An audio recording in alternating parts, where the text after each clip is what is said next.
मेरठ में साइकिल को जिताकर नगर निगम पहुंचाने का जिम्मा पूर्व एमएलसी और समाजवादी पार्टी के वरिष्ठ नेता राकेश यादव जी को सौंपा गया है। 4 जिलों की जिम्मेदारी संभाल रहे हैं और आज मेरठ में पहुंचे हैं कार्यकर्ताओं को जीत का मूल मंत्र देने के लिए। उन्हीं से हम बात कर लेते हैं। राकेश जी, क्या राह मुश्किल नजर आ रही है या कोई दिक्कत नहीं है, साइकिल स्पीड से दौड़ रही है? इस समय पूरे उत्तर प्रदेश में जो स्थानीय निकाय का चुनाव है उसमें समाजवादी पार्टी अपना परचम लहराने जा रही है। इस प्रदेश में जो भारतीय जनता पार्टी की सरकार है इसने कोई काम नहीं किया है और पटल पे कोई काम दिखाई नहीं दे रहा है। जनमानस दुखी है, इसलिए बदलाव चाहता है और जब बदलाव लोकल जगह पे बदलाव होगा तो निश्चित तौर पर इस प्रदेश में बदलाव की संकेत दिखाई देंगे। गाजियाबाद की बात हो, हापुड़ की बात हो, बागपत की बात हो, मेरठ की बात हो, 4 जिलों की आप जिम्मेदारी संभाल लें। आपको लग रहा है कि 4 जिलों में सबसे ज्यादा मजबूत स्थिति कहाँ है? देखिए, मजबूत स्थिति सब जगह है।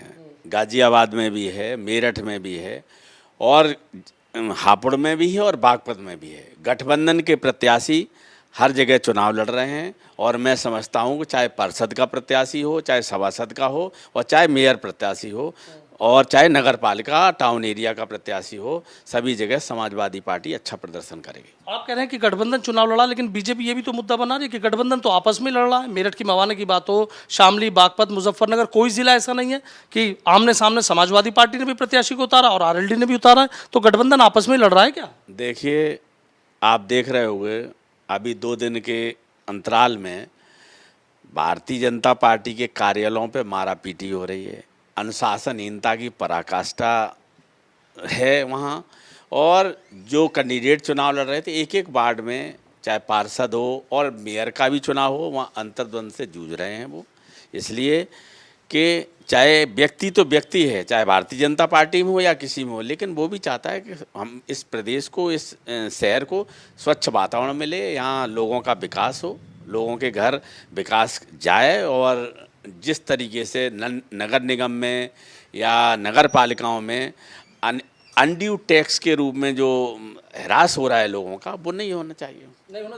अखिलेश यादव ने बुला के, देखिए मेरठ की गुटबाजी किसी से छिपी नहीं है। अखिलेश यादव ने जब भी लखनऊ बुलाकर पूरा समझौता कराने का कि रार खत्म करिए, लेकिन बावजूद उसके भी रार जारी है। तो आपको लग रहा है कि ये कहीं मुश्किल दौर से तो नहीं गुजरना पड़ेगा? भाई, आप देख रहे हैं कि तमाम नेता नजर ही नहीं आ रहे चुनाव में और बयानों में भी उनके तलखी है। देखिए, दिन देरी सभी एक साथ आएंगे और निश्चित रूप से यहाँ समाजवादी पार्टी के गठबंधन के प्रत्याशी को जिताने का काम करेंगे। ऐसा कुछ नहीं है। अभी जो बीजेपी के फायर ब्रांड नेता हैं, पूर्व विधायक संगीत सोम, उन्होंने कहा है कि अखिलेश यादव जो है वो तो माफियाओं के नेता हैं और इस तरह की बयानबाजी अखिलेश यादव जी को लेकर।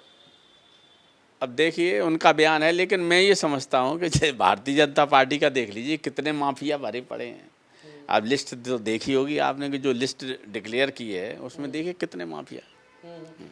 वो सवाल भी खड़ा करें कि ज़्यादा दिन नहीं चलेगा इनका जयंत और अखिलेश का जो गठबंधन है, क्योंकि अखिलेश यादव जयंत को डिक्टेयर करके पूरी तरीके से काम कर रहे हैं। ऐसा नहीं है, ये तो चर्चा का विषय है, लेकिन ये चर्चा जो लोग चला रहे हैं उन्हीं के द्वारा चलाई जा रही है। ऐसा कुछ नहीं है। गठबंधन पूरी तरीके से मजबूत है अभी और 2024 में गठबंधन पूरी तरीके से काम करेगा।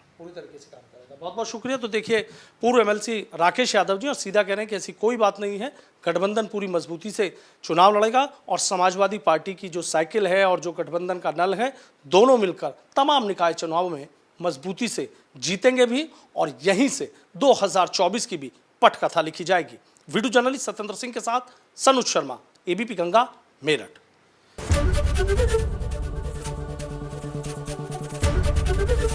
एबीपी गंगा, खबर आपकी, जुबान आपकी।